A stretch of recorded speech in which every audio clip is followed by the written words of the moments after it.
Em, Pembahasannya tentang konsep keanggotaan atau yang kita istilahkan membership di dalam konteks organisasi internasional ya. Jadi kita cuma mau ngebahas itu aja di sini dan ya mudah-mudahan sih nggak terlalu banyak kontennya. Cuma sebelum kita masuk ke dalam konteks organisasi internasional, kalau menurut kalian, kalau bicara membership atau konsep keanggotaan, eh, kira-kira apakah ada ketentuan yang sifatnya universal? Artinya, apakah ketentuan ingin masuk, let's say, PBKH, ingin masuk BEM gitu ya, atau apalagi termasuk organisasi internasional, itu menurut intuisi kalian itu bakal ada aturan yang universal nggak sih? Maksudnya sama semua gitu? Atau masing-masing organisasi punya aturan gitu? Kalau menurut kalian, yang universalnya apa kira-kira ya maksudnya? Eh, Ya misalkan kalau di PBKH harus ngajuin formulir gitu ya, kan gitu. Jadi poinnya adalah begini, maksud saya, jadi sebetulnya nanti kita akan melihat yang namanya konsep keanggotaan ini tuh ya basically tergantung kepada organisasi internasional itu sendiri. Nanti kita akan melihat di dalam PBB, di dalam WTO, di dalam Uni Eropa, ya persoalan mengenai membership, ya gimana aturan dasarnya, ya. Di dalam PBB berarti acuannya adalah piagam PBB gitu kan. Jadi artinya dimensi universalnya dalam arti bahwa setiap peserta harus daftar, iya, tetapi aturan mainnya seperti apa, atau syaratnya seperti apa, ya itu mah gimana masing-masing organisasi dong, gitu ya. Jadi sebetulnya ketika membahas ini tuh kita nggak punya ketentuan yang universal, gitu. Beda halnya misalkan kalau kalian belajar hukum perjanjian internasional, sekalipun isi perjanjian itu bisa beragam, hak dan kewajibannya, tapi somehow di dalam konteks HI itu kita udah kenal namanya Konvensi Wina tahun 69 gitu ya, yang mana dia tuh perjanjian internasional juga. Jadi kalau saya nyebutnya kan perjanjian tentang perjanjian, yang mana kalaupun negara nggak meratifikasi si perjanjian ini, tapi karena si perjanjian ini kita sebut lawmaking treaty, yang kemudian statusnya udah jadi kebiasaan, jadi artinya semua negara tuh kalau mau bikin perjanjian internasional, dia harus ngacu ke sana aturannya gitu, gitu ya. Kalau dalam konteks perjanjian internasional. Tapi dalam konteks organisasi internasional, kita nggak ada semacam konvensi winanya gitu, ya. Artinya instrumennya itu bergantung pada masing-masing organisasi. Oke, itu ya konsep dasarnya. Nah, kita akan coba lihat pertanyaan uh, mendasar yang mungkin kita ajukan dalam konteks ini, siapa sih yang berhak menjadi anggota di dalam organisasi internasional? Apa? Oke, kenapa negara? Alia, kira-kira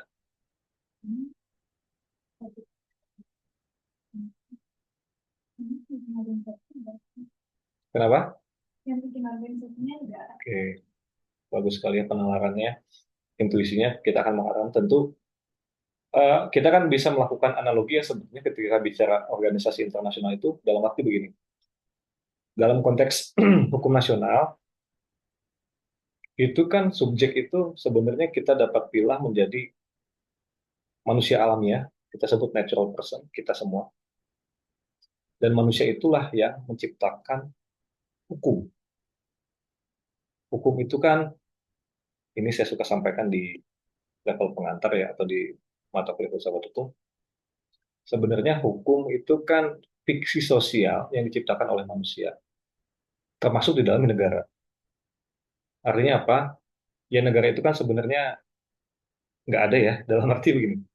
Kalau kamu nanya ke COVID misalnya, COVID kan penyebar dia kan nggak ke kantor imigrasi segala macam, nggak begitu ya. Hewan segala macam itu kan ngelihat alam semesta ya yang nyata aja gitu, yang visible yang terlihat oleh mata. Manusia menciptakan konsep perusahaan gitu, negara itu kan hal yang abstrak ya. Dulu sebelum ada negara ada kerajaan dan seterusnya. Nah, jadi itu fiksi sosial dan dalam konteks hukum nasional kita mengenal selain natural person ada legal person. Legal person ini di dalamnya biasanya orang nyebutnya badan hukum gitu ya. Badan hukum apa aja? Yang masih ingat nggak? Yayasan, PT, gitu ya. Oh, dan lain sebagainya. Kan di dalam badan hukum itu ya sebenarnya kan isinya manusia juga. Cuma kita anggap dia separate legal entity gitu ya, punya kepribadian hukum terpisah.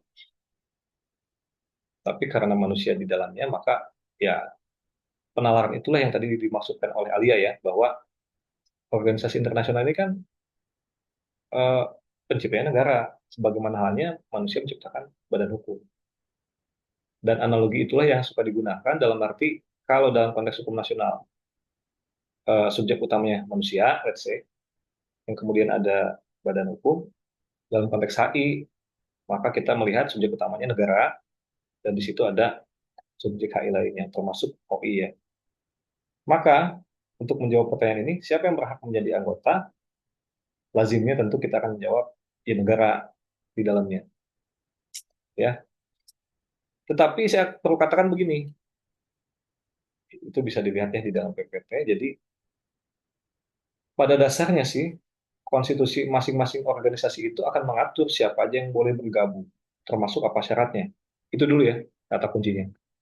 Jadi terlepas dari intuisi kita bahwa eh, ya apa anggotanya pasti negara, tidak.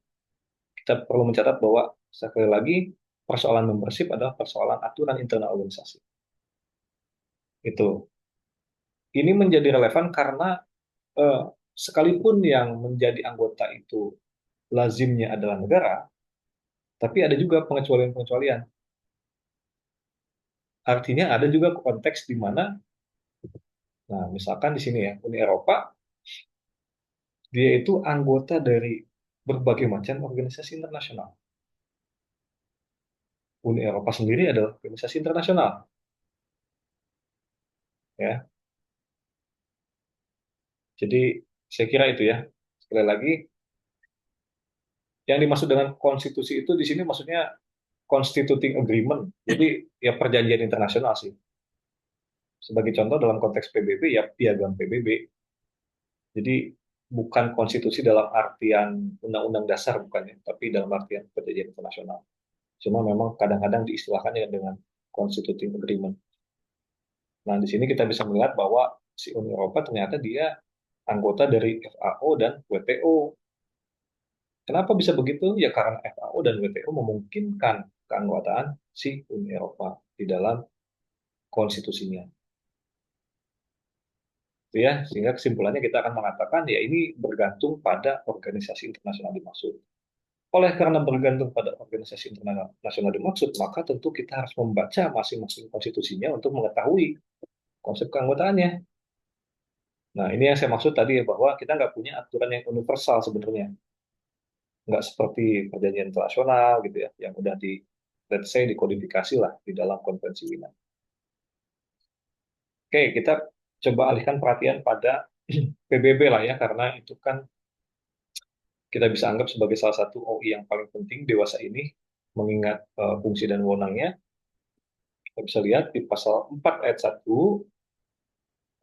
si piagam PBB ini bilang bahwa membership in the United Nations is open to all other peace-loving states which accept the obligations contained in the present charter and in the judgment of the organization are able and willing to carry out these obligations. Ini adalah syarat untuk dapat menjadi anggota di PBB. Tentu saja ini adalah satu paragraf utuh yang kita selaku orang hukum harus bisa mencacah unsur-unsur masing-masingnya ya. Sehingga kalau kita coba lihat dari uraian paragraf ini, ada sekurang-kurangnya saya kira 5 unsur. Yang pertama adalah state ya, atau negara. Berarti yang bisa jadi anggota PBB itu hanya negara gitu ya. Tentu saja ya apa yang dimaksud dengan negara ini kita tidak dapat menjawabnya dengan mengacu pada si piagam PBB, melainkan pada, ada yang masih ingat nggak? Definisi negara itu diatur di mana? Di dalam mata kuliah HI. Itu ada ya. Jadi di dalam mata kuliah HI kita belajar bahwa ada di dalam konvensi Montevideo yang mengatur tentang apa unsur negara itu kan ya. Nanti kita akan melihat lagi sambil mengingat kembali apa yang dimaksud dengan negara. Itu pertama ya. Berikutnya, tidak semua negara karena dia mengatakan peace loving states. Jadi ini um, saya perlu terangkan secara sedikit historis ya bahwa kenapa ada frase peace loving states, kenapa nggak semua states. Jadi konteksnya itu teman-teman, kenapa kemudian diciptakan PBB yang sebelumnya predecessor-nya itu adalah Liga Bangsa-Bangsa, itu karena peristiwa Perang Dunia. Artinya ada masa di mana ya kalian belajar ya, saya asumsikan mengetahui bahwa HI itu dulunya Eropa sentris, melalui HI kita membenarkan kolonialisme gitu ya. Itu kan HI sempat dipakai begitu ya untuk wacana bangsa Eropa melakukan ekspansi ke wilayah Asia dan lain sebagainya, termasuk Indonesia. Itu juga sumbangsi dari, kalau kalian masih ingat, pemikiran Hugo Grotius ketika bilang bahwa laut itu bebas sehingga bisa berlayar, itu kan gara-gara itu juga gitu. Kenapa bisa adanya kolonialisme. Nah, pas ke era penjajahan, ketika memasuki era dekolonisasi, artinya negara masing-masing yang dulunya terjajah merdeka, itu kita kan mengalami fase secara global itu perang dunia. Perang dunia itulah yang menjadi titik balik di mana semua negara mulai mikir bahwa oh kita kayaknya perlu satu organ gitu ya, yang isinya negara-negara di mana kita bisa mencegah peperangan. Tugas itu semula diberikan ke Liga Bangsa-Bangsa. Liga Bangsa-Bangsa gagal karena pecah Perang Dunia Kedua. Perang Dunia Kedua setelah selesai barulah muncul wacana untuk ya udah kita bikin lagi namanya PBB gitu. Jadi intinya kalau kalian membaca maksud dan tujuan PBB, ini satu materi yang nanti kita akan pelajari. Salah satu tujuannya adalah maintaining peace and order gitu. Ingin menjaga perdamaian dan keamanan dunia. Itu itu alasan kenapa PBB dibikin. Karena kalau masing-masing negara, kalau saya mengatakan HI itu kan anarki ya, dalam arti semua negara dianggap setara. Kalau dianggap setara, maka ibaratnya kan nggak ada yang lebih tinggi. Kalau nggak ada yang lebih tinggi, maka ini terserah mereka gitu. Beda dengan konteks hukum nasional, di kita kan ada polisi, ada militer, itu kan negara ya. Dia kan posisi lebih tinggi dari kita. Nah, kalau di HI itu nggak ada tuh. Makanya dibikin PBB. Dan PBB um, salah satu apa ya uh, organnya itu punya military forces juga sebetulnya ya, yang kita sebut dengan peacekeeping mission. Nanti kita belajar bahwa mereka bisa mengeluarkan pasukan militer dari negara-negara atas keputusan dari Dewan Keamanan. Jadi intinya begitu ya, kenapa muncul kata peace loving itu. Jadi ini frase yang kalian nggak akan bisa pahami kalau kalian nggak mengerti sejarahnya sebetulnya. Nah, kenapa penting frase peace loving? Karena ya, hey, kalau mau jauh PBB, kalian harus cinta damai gitu ya. Itu kan sebenarnya eh, apa ya, menjadi daya tarik lah biar orang, biar negara, bukan orang ya, biar negara pada cinta damai. Tetapi saya perlu kasih catatan juga dalam prakteknya, kan kita tentu akan bertanya, emang ada gitu negara yang tidak cinta damai dan karenanya tidak terima jadi anggota PBB, gitu ya. Ini menarik juga karena di dalam praktek pada akhirnya si PBB ini karena tadi ya misinya dia ingin menciptakan perdamaian dan keamanan, maka si peace loving ini tidak menjadi prasyarat tetapi menjadi apa ya, konsekuensi. Maksudnya, maksudnya adalah ya udah join dulu aja, tapi setelah join kamu harus cinta damai. Ngerti ya logikanya ya? Karena ya dulu nggak semua negara ya dalam tidak cinta damai dalam arti militer lah ya. Jadi bahkan peace loving ini tidak dijadikan sebagai syarat, melainkan konsekuensi. Itu ya. Ini unsur kedua. Unsur ketiga, accept the obligations contained in the present charter. Saya kira ini jelas ya bahwa dengan masuknya suatu negara menjadi anggota PBB, maka dengan sendirinya dia sudah setuju untuk menjalankan kewajiban-kewajiban yang diatur di dalam piagam PBB, ya kan? Sebagaimana halnya kalian eh, menjadi mahasiswa di Unisba, implicitly setuju untuk mengikuti aturan main, ya, baik itu diatur dalam statuta, gitu kan, peraturan dekan, peraturan univ, fakultas dan lain sebagainya. Itu mah udah jelas dengan sendirinya. Kalau kalian bertanya apa kewajiban-kewajiban yang diatur dalam piagam PBB, tentu ini bakal panjang. Cuma ya intinya tadi ya, antara lain negara itu harus uh, menyelesaikan sengketa secara damai, misalnya, gitu ya, tidak melakukan agresi dan lain sebagainya. Jadi itu beberapa kewajiban. Berikutnya, able and willing to carry out this obligation. Jadi bukan hanya accept, bukan hanya menerima, tetapi juga able and willing. Berarti kita bicara tentang fakta ya. Dia mau dan mampu. Oke. Problemnya ada loh, masa ketika konteksnya masih Liga Bangsa-Bangsa, ada satu negara namanya Liechtenstein, itu dia tidak diterima sebagai anggota Liga Bangsa-Bangsa karena pada saat itu negara tersebut hubungan eksternalnya itu diatur sama negara lain, sama Switzerland. Kalau kalian masih ingat, salah satu unsur negara itu kan ya merdeka secara politik gitu ya, punya pemerintahan dan lain sebagainya, sehingga dia bisa menciptakan hubungan eksternal dengan pihak lain secara mandiri. Masalahnya pada saat itu si Liechtenstein ini itu belum, sehingga dia tidak diterima sebagai anggota Liga Bangsa-Bangsa. Walaupun pada akhirnya di tahun 90-an dia diterima sebagai anggota PBB. Itu percontohan aja ya. Sorry, satu lagi. Nah, ini yang kontroversial menurut saya. Unsur kelima adalah in the judgment of the organization. Kalau kita membaca dengan seksama, paragraf utuhnya gitu ya, itu ada kalimat in the judgment of the organization. Ini kan begini, gampangnya ya. Tadi kita udah menyebut 4 unsur, tapi tiba-tiba ada unsur kelima bilang bahwa, oke, 4 unsur ini akan dinilai berdasarkan penilaian si organisasi. Kan maknanya bisa begini, kan maknanya bisa aja si organisasi menilai, oh 1 sampai 4 belum terpenuhi. Sekalipun kata negara-negara di dunia, let's say ada suatu negara udah memenuhi. Kan karena in the judgment of the organization, bukan in the judgment of everyone gitu ya. Kan gitu kira-kira ya. Ini frase ini penting banget, maksudnya memiliki akibat hukum berbeda. Ini sempat menimbulkan perdebatan, bahkan dibawa ke Mahkamah Internasional untuk dimintakan advisory opinion.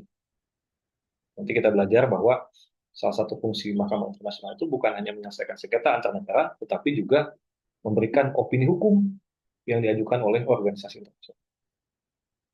Pernah bingung ini apaan ya maksudnya? Ya udah diajukan ke Mahkamah Internasional, dan Mahkamah Internasional mengatakan bahwa si judgment ini tuh bukan dalam arti longgar tadi ya, bahwa seolah-olah si PBB bisa punya judgment tanpa mengindahkan poin 1 sampai 4. Enggak, kata Mahkamah Internasional, ya judgment itu harus didasarkan pada unsur 1 sampai 4. Gitu ya. Itu perdebatan hukumnya sebetulnya. Oke, ini hanyalah satu contoh saja di mana kita melihat bagaimana keanggotaan di PBB. Tetapi jangan lupa bahwa masing-masing OI itu bisa punya aturan berbeda. Bahkan tadi kita lihat organisasi internasional itu bisa jadi anggota bagi organisasi internasional gitu. Ya. Berikutnya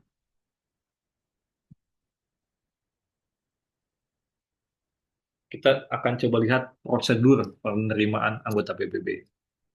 Ini diatur misalnya di dalam pasal 4 ayat 2, kalian bisa lihat ya. Dikatakan bahwa the admissions of any such state to membership in the United Nations will be effected by a decision of the General Assembly upon the recommendation of the Security Council. Ini frase utuh bagaimana suatu negara itu bisa jadi anggota PBB. Kalau kita coba pahami, ini kan gampangnya dibilang bahwa keanggotaan suatu negara di PBB itu akan diputuskan oleh Majelis Umum berdasarkan rekomendasi dari Dewan Keamanan, ya. Yang ambil decision atau keputusannya adalah Majelis Umum, tapi didasarkan pada rekomendasi Dewan Keamanan. Simple frasenya, seolah-olah jelas dengan sendirinya. Tapi jangan salah, ini juga menimbulkan perdebatan lagi di kalangan ahli, bahkan sampai ke Mahkamah Internasional dimintakan juga advisory opinion. Karena, kenapa? Coba kalian baca ya. Ini tuh begini, pertanyaannya adalah, apakah Majelis Umum dapat menerima keanggotaan suatu negara sekalipun tanpa rekomendasi dari Dewan Keamanan? Kan begini, kalau rekomendasi itu norma yang bersifat imperatif atau fakultatif? Kalian paham nggak imperatif fakultatif itu apa? Kalau imperatif itu maksudnya memaksa gitu ya, wajib. Kalau fakultatif ya pilihan lah, himbauan gitu. Kalau rekomendasi itu coba fakultatif ya, itu kan intuisi kita kan mengatakan ya rekomendasi itu bisa diindahkan bisa tidak. Dia bukan perintah. Gitu. Kalau bisa diindahkan bisa tidak, berarti kan nggak ada kewajiban bagi majelis umum untuk mengikuti rekomendasi dan keamanan PBB. Kan gitu ya. Karena yang punya keputusan di sini majelis umum. Nah, ini bikin perdebatan kayak gini doang. Nah, ini dibawa ke Mahkamah Internasional. Mahkamah Internasional mengambil tafsir yang saya kira moderat ya. Jadi uh, frase ini dipahami secara utuh satu paket ya. Artinya, oke betul sekalipun decision ini ada di majelis umum, tetapi jangan lupa ada kalimat atau frase upon the recommendation. Itu tuh maksudnya adalah tadi ya bahwa si keputusan majelis umum itu tetap harus didasarkan pada rekomendasi. Artinya tanpa adanya rekomendasi, majelis umum nggak bisa tiba-tiba menerima keanggotaan negara. Itu tafsiran dari Mahkamah Internasional. Nah, jadi ini saya kira dimensi hukumnya di situ ya. Kita tuh di orang hukum kan bicara di satu sisi gramatika tentang susunan kata-kata, tetapi sisi lain juga ada tafsiran. Itu yang terjadi, teman-teman. Um, ya, ini contohnya Vietnam di tahun 75 itu apa nggak diterima ya sebagai anggota karena belum ada rekomendasi lah. Karena pada saat itu masih sosialis banget ya, masih ya kalau kalian mengikuti sejarah perkembangan HI itu kan ada pertarungan juga ideologi sebetulnya antara pemikiran liberal dengan komunisme lah. Gitu ya. Berikutnya saya agak sedikit kembali ke soal unsur-unsur negara. Ini kalian bisa lihat ya mengenai konsep kenegaraan atau statehood itu diatur di dalam Konvensi Montevideo tahun 1933, di mana ada 4 unsur yang harus dipenuhi. Yang pertama adalah ada populasi yang permanen yang tetap atau penduduk yang tetap, ada wilayah yang jelas, punya pemerintah, dan kemampuan untuk menjalin hubungan dengan negara lain. Ini pada masih ingat nggak sih? Ini ingat ya. Kalau soal penduduk tetap itu ada syarat jumlah nggak sih? Ada ya. Mau sedikit pun ya kayak Situ Palu itu kan suatu kepulauan yang penduduk cuma 11.000 paling itu juga nggak jadi masalah. Yang penting ada konsep kewarganegaraan di sana. Sehingga sekalipun let's say ya kayak di Indonesia ini kan kita banyak WNI yang kemudian tinggal di luar negeri ya, tapi kan status WNI melekat. karena konsep kewarganegaraan. Yang penting itu kan. Kemudian define territory, apakah harus ada wilayah tertentu yang maksudnya luasnya harus sekian nggak? Nggak juga ya. Yang penting mah jelas aja.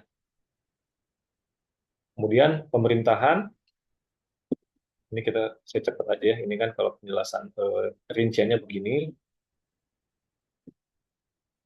ini tadi ya persoalan penduduk itu bisa sedikit banget kayak Nauru dan Tuvalu.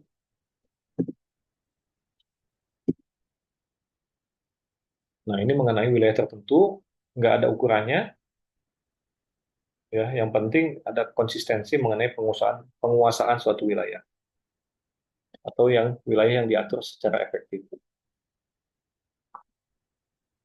Nah berikutnya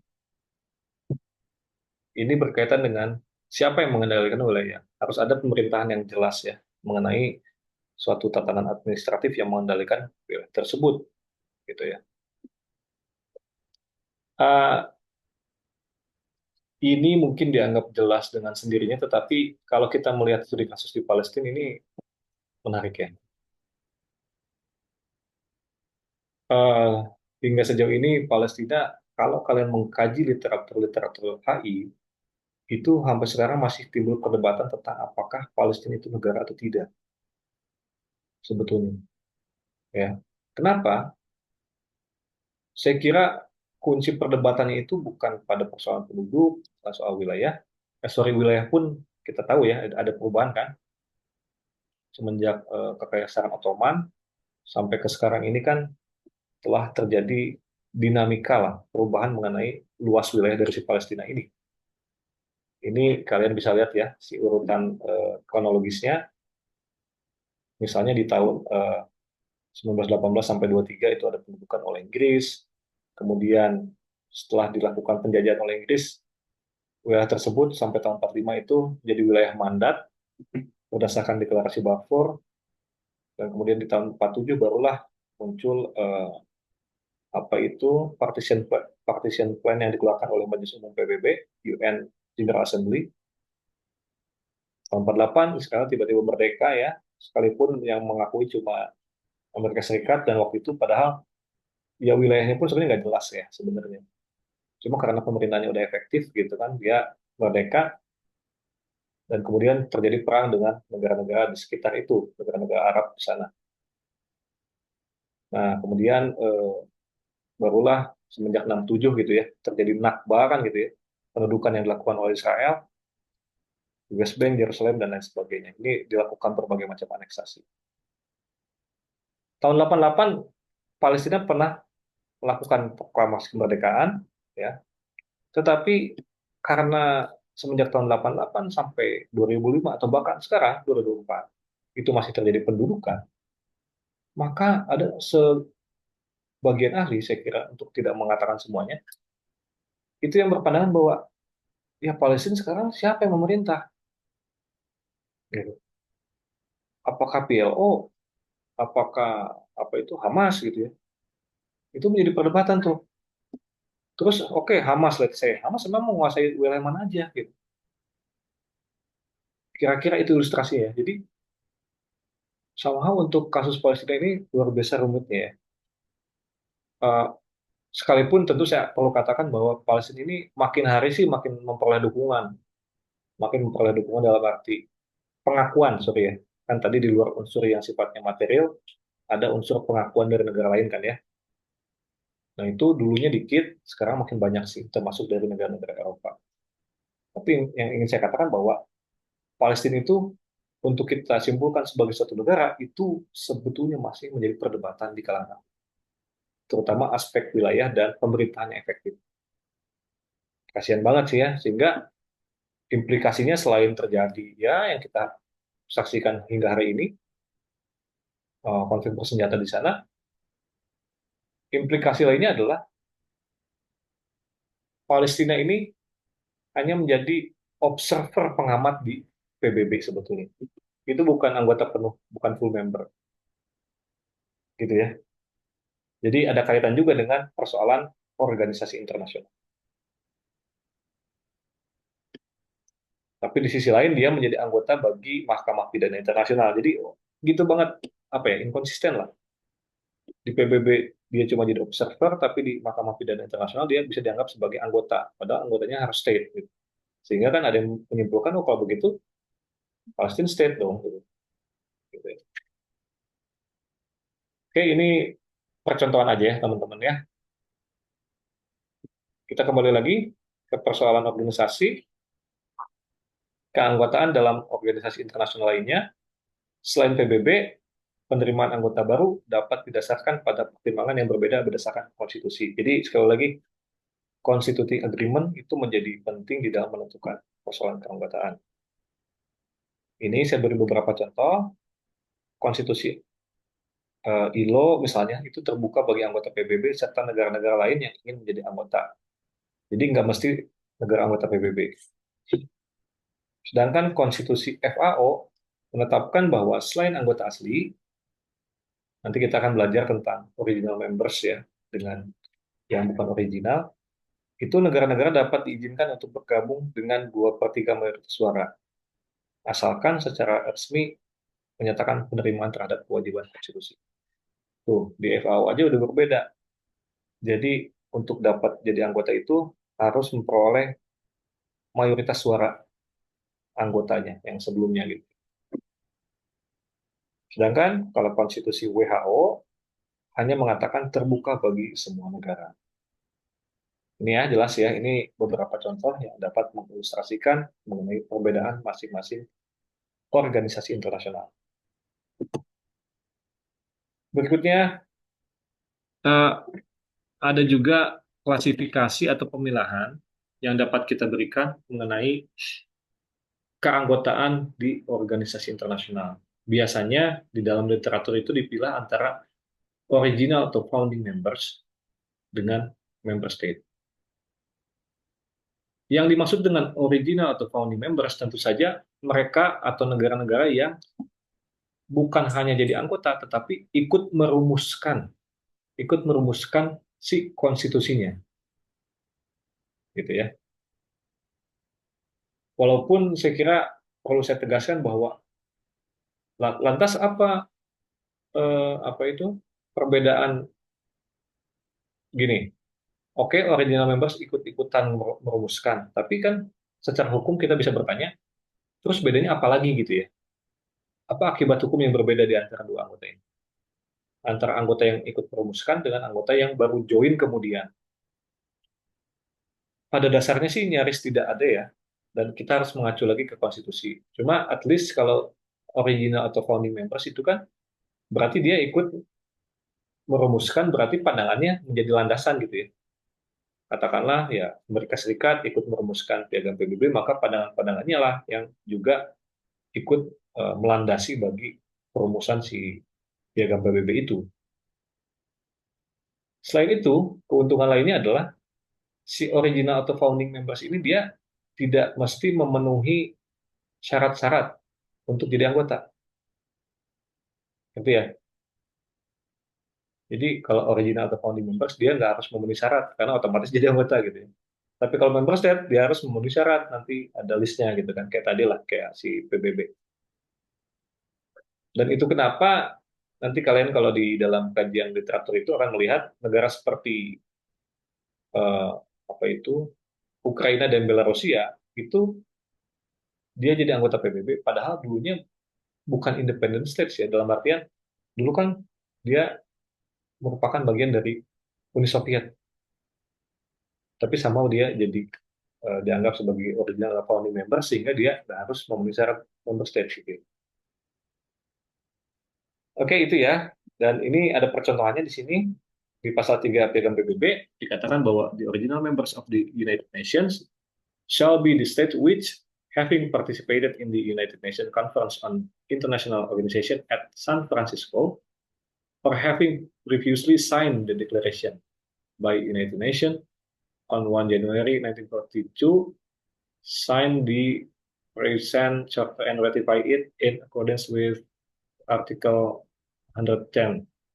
Ini jadi kalau kita baca di sini ada dua cara agar menjadi original members. yaitu dia ikutan konferensi San Francisco gitu ya, atau sudah menandatangani deklarasi eh, apa itu tertanggal 1 Januari 1942 ya. Jadi itu yang dimaksud dengan original members di dalam konteks piagam PBB. Ini ya, tadi saya sudah jelaskan apa keuntungan atau kelebihan bagi original members. Pertama, pandangannya dipertimbangkan saat perumusan constitutive instrument. Dan kedua, tidak perlu memenuhi persyaratan keanggotaan untuk menjadi anggota.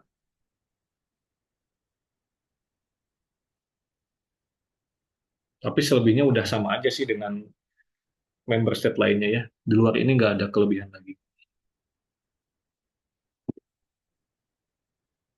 Berikutnya,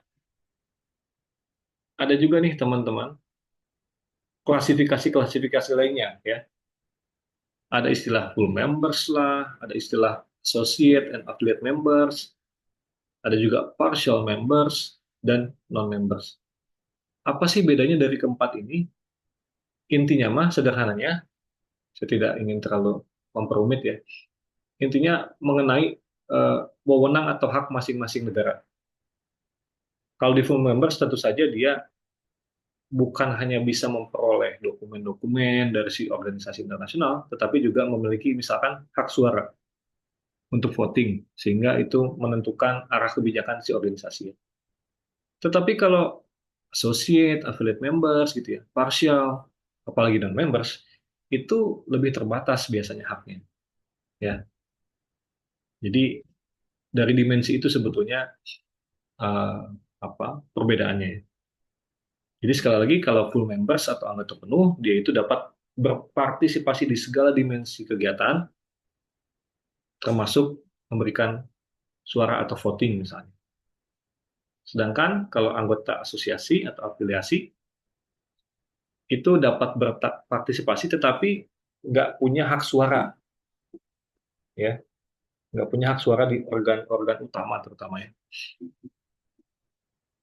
Di bawahnya lagi ada partial members, yaitu anggota yang hanya dapat berpartisipasi dalam sejumlah kegiatan tertentu saja. Jadi dibatasi si hak dan wewenangnya. Di luar itu ada pula yang disebut dengan non-members. Tadi sebetulnya saya sudah menerangkan bagaimana status PLO atau Palestine Liberation Organization itu menjadi observer atau pengamat di PBB. Sekarang sih bukan PLO lagi ya, tapi Palestine. Itu Palestina tuh jadi masih jadi anggota non observer gitu. Jadi bukan negara anggota. Sedih banget ya. Kayak itu ya apa beberapa penjelasannya.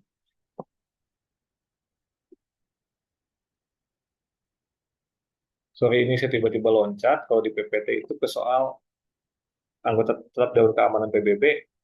Ya begini, saya ingin katakan bahwa tadi kan kita sudah melihat ada klasifikasi, jenis segala macam. Itu intinya kan bicara tentang hak dan wewenang. Nah memang kalau bicara hak wewenang, lagi-lagi kita harus melihat di organisasi dimaksud. Sebagai contoh di PBB, ada organ namanya Dewan Keamanan.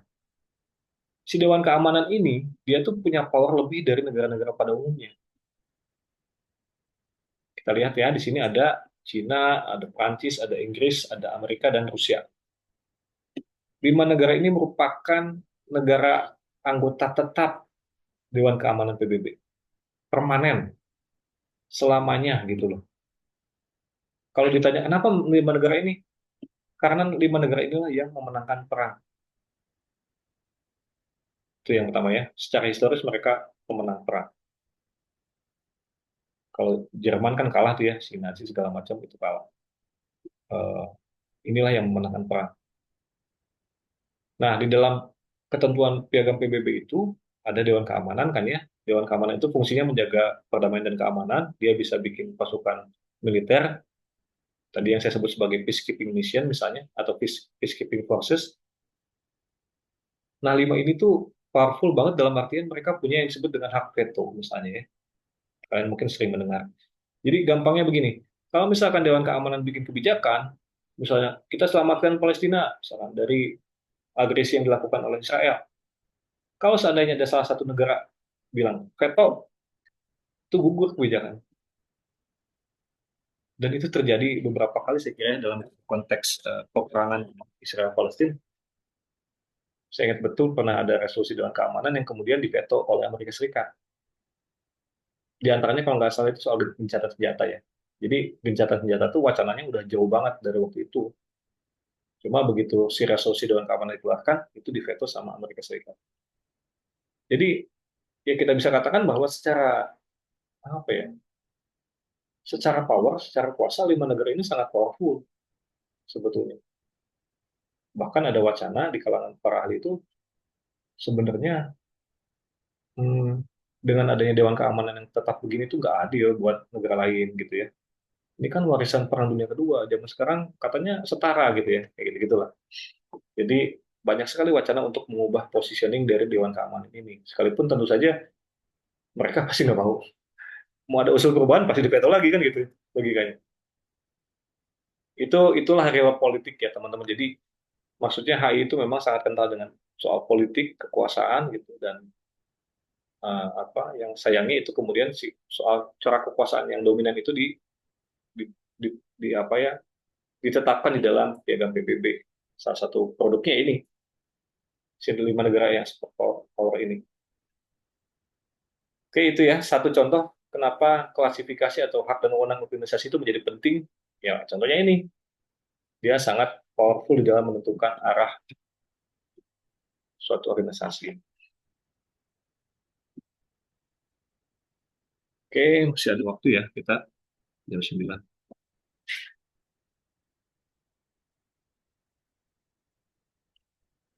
Berikutnya,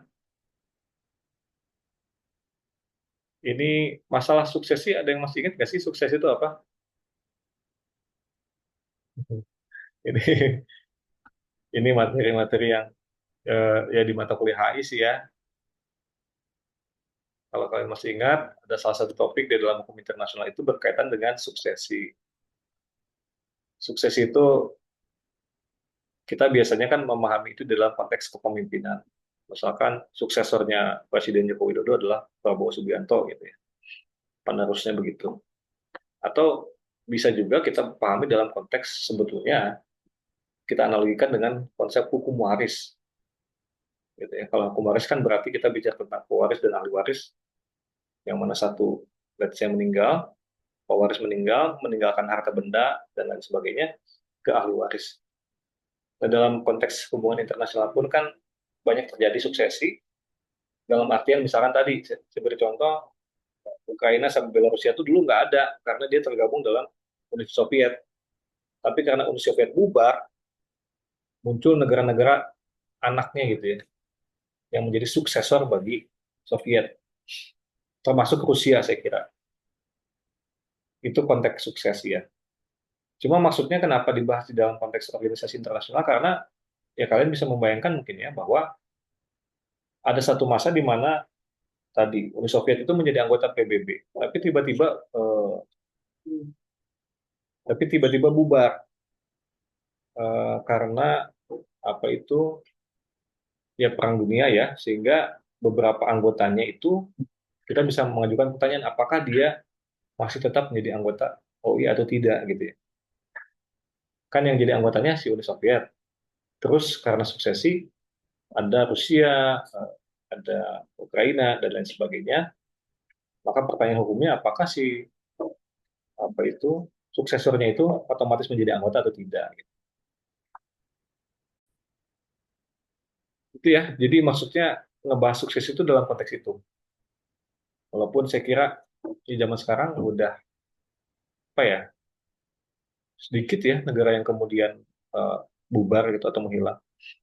Jadi ini saya kira adalah salah satu topik yang mungkin kalian perlu pahami lagi karena erat juga kaitannya dengan konteks keanggotaan dalam organisasi internasional. Ini saya nggak akan terlalu banyak-banyak deh, pusing. Ini kalau kita mengulas dari awal banyak banget ya.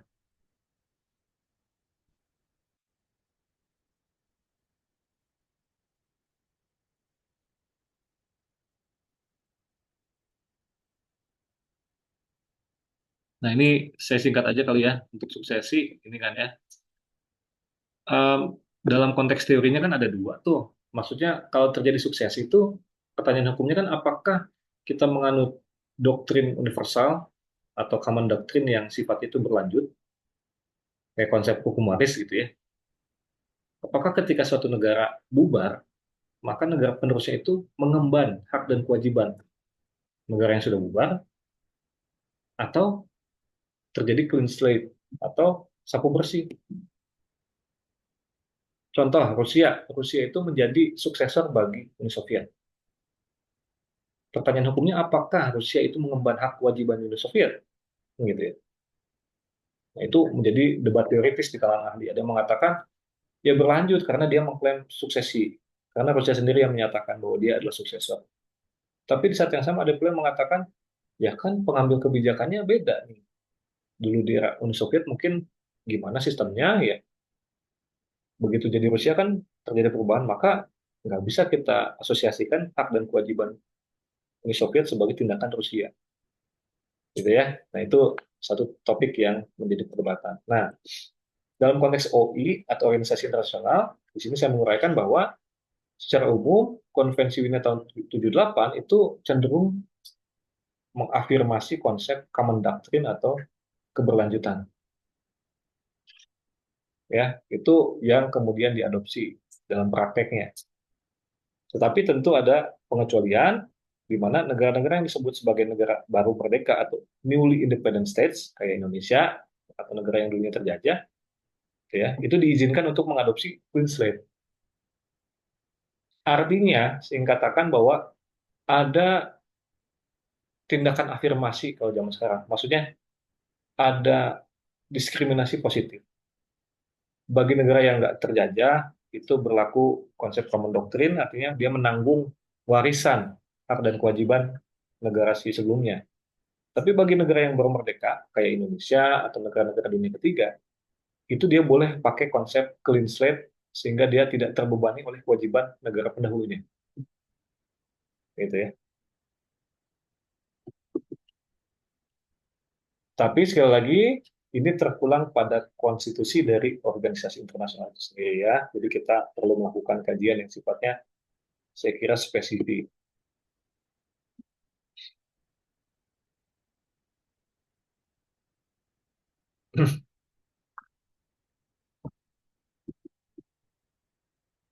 Ya, ini contohnya ya. Uni Soviet, semua anggota USSR sepakat bahwa Rusia merupakan suksesor dari Uni Soviet. Dan karenanya Rusia terus menjadi anggota organisasi internasional. Maksudnya dia menjadi anggota OI yang dulunya diemban sama si Soviet gitu loh. Contohnya begitu.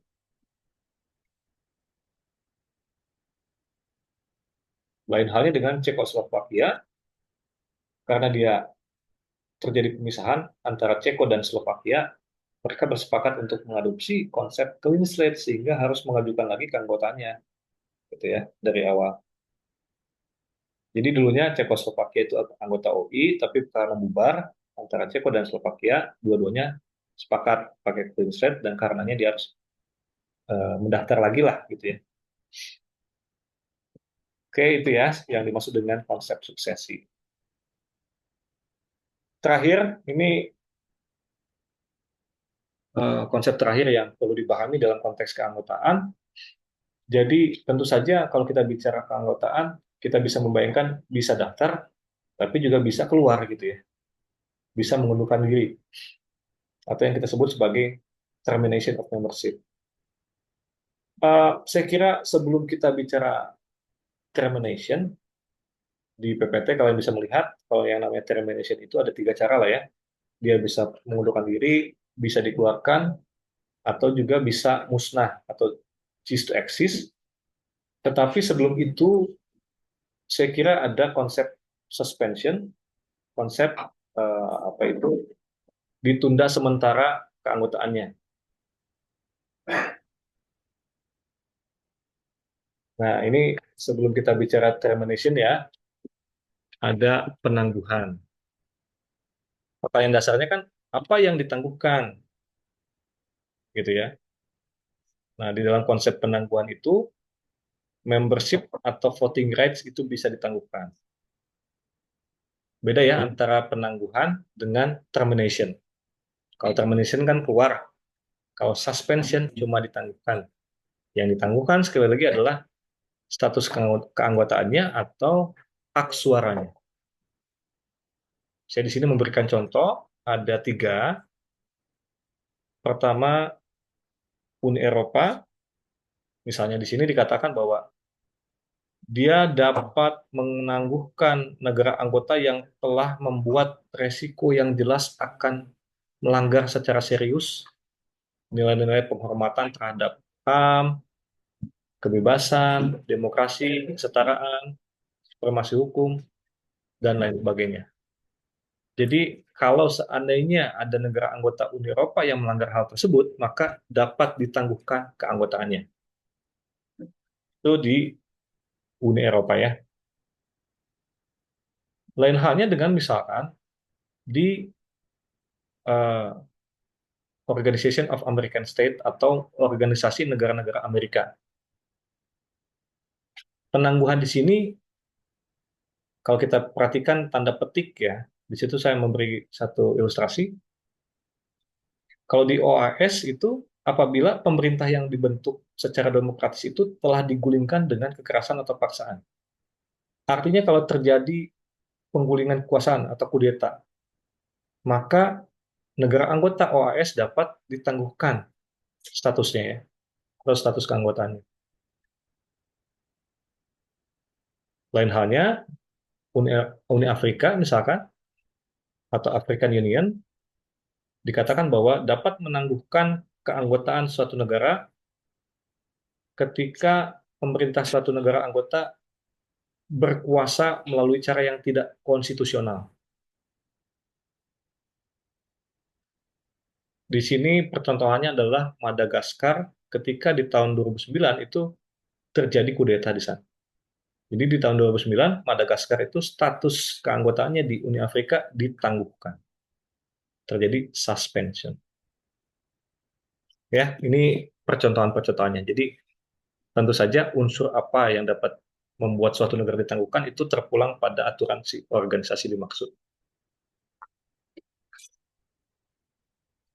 Kalau di PBB, inilah ketentuan mengenai penangguhan. Dikatakan bahwa suatu anggota PBB itu dapat ditangguhkan ya berdasarkan apa itu kebijakan dari Dewan Keamanan PBB.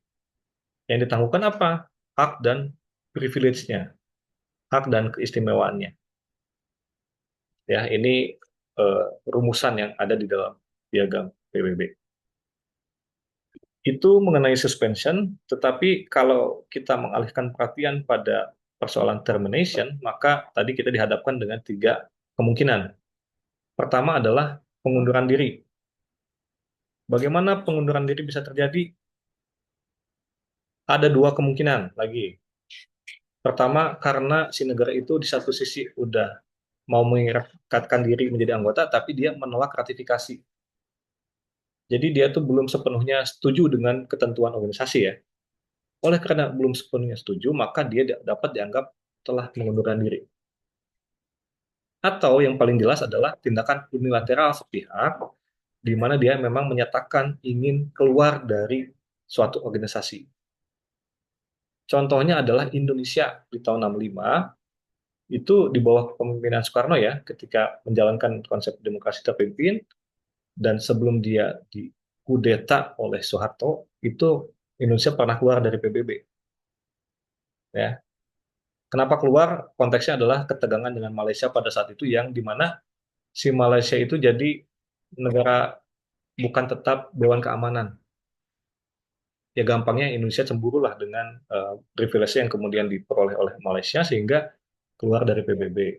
Tapi nggak lama kan 65 terjadi pembantaian di Indonesia dan kemudian berseiringan dengan itu Soekarno turun ya dan kemudian kepemimpinan dilanjutkan oleh Soeharto dan persis di tahun 66 Indonesia kembali menjadi anggota PBB ya. Itu percontohan. Nah, mengenai konsep pengunduran diri, itu kan sebagian besar si konstitusi organisasi ini secara tegas mengatur ya. Jadi memang mostly masing-masing organisasi itu mengatur tentang ini. Tentu saja mengenai tata caranya itu beda-beda, cuma biasanya ada pemberitahuan sebelumnya gitu ya, dan itu akan berlaku setelah jangka waktu tertentu gitu. Itu mengenai withdrawal atau pengunduran diri. Tapi bisa juga yang lebih ekstrim dari itu adalah expulsion atau dikeluarkan. Ya, kita bisa baca hanya sebagian kecil konstitusi yang secara tegas menyebutkan kemungkinan pengusiran.